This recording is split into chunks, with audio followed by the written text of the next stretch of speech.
Hi there, this is Joe. Thank you for clicking out this video. Welcome back to Study with Ace. Here we make educational content, so if you don't want to miss any of our videos, please don't forget to hit subscribe and hit the bell icon. So today, we will talk about redundancy error, sentence correction.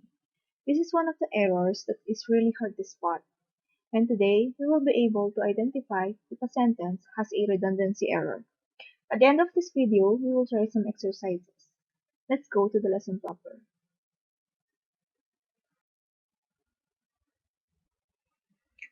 When you encounter a question like this, do you really know what is wrong with this sentence? Most people would look at the tenses, subject verb agreement, and eventually they will think nothing is wrong. They will say, no error. Let's look at it carefully. If you notice letter A is correct, we're using past tense and comma. Letter B is correct, we're using apostrophe and comma. Putting question mark in the end is correct in letter D. Everything is correct except for letter C. What is wrong with that?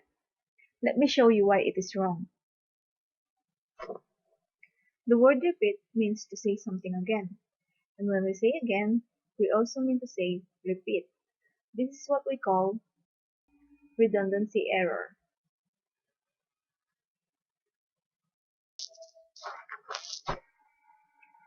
Let's define the word redundant. According to Merriam-Webster, redundant is an adjective means repeating something else and therefore unnecessary, exceeding what is necessary or normal. That means you exceeded already and you're saying it again and again. When it comes to English grammar, redundancy is not good. If anything doesn't add to the sentence, means it is not needed. If it is not needed, then we need to remove it. Let's try this one. What do you think is wrong with this? There's this feeling that the longer the sentence, the better it is. And also, the longer the sentence, the more intelligent a person is. But in the same case, the longer the sentence, the more errors might be encountered. In this lesson, it is not how long it is. Sentence must be understandable. So here, less is more. The benefit of reducing redundancies in writing is that it helps make our writing more clear and concise. Let's take a look at our example. Don't allow and give permission to your children to go on the school trip. It says, don't allow and give permission. What do we mean by allow? When we say the word allow, we mean to give permission, right? So allow and give permission mean the same thing. Basically, they are equivalents. When you allow someone to do something, meaning you're giving permission. Since they have the same meaning, you have to choose between the two and remove one of them. Instead of using don't allow and give permission to, you need to take out one of those, either allow or give permission, what it should be. So we have two options. Either don't allow your children to go on the school trip or don't give permission to your children to go on the school trip.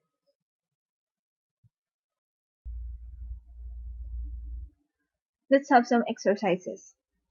Can you spot the redundancy in these sentences?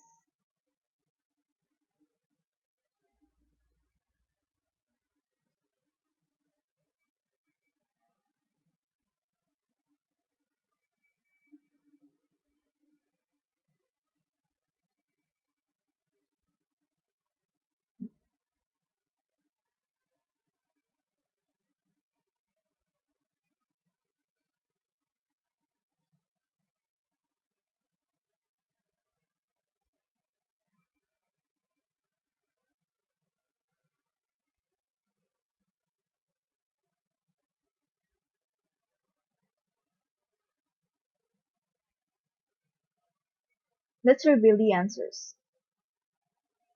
Number 1. I can think of 1,000 scenes and places in the past history I'd visit.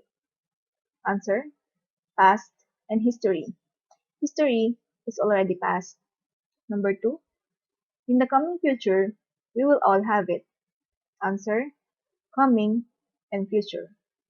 Future also means coming after present. Number 3. The small dwarf was surprised by the appearance of the enormous giant.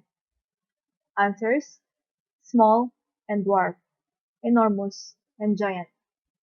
Dwarf itself is small, giant itself is enormous or big.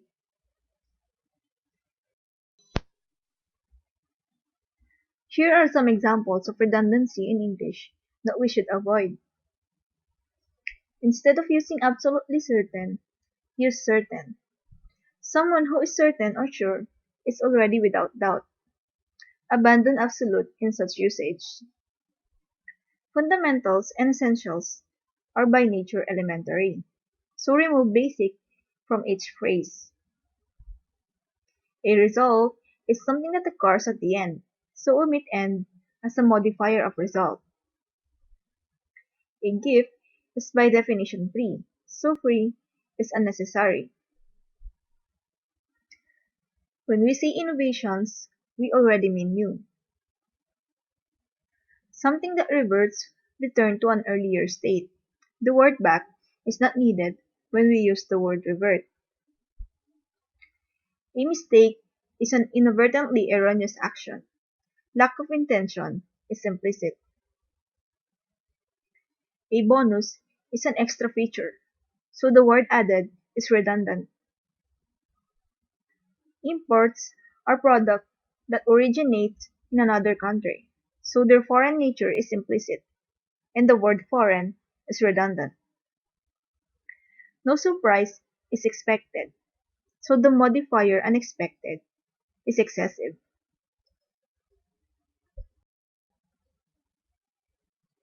That's it for today.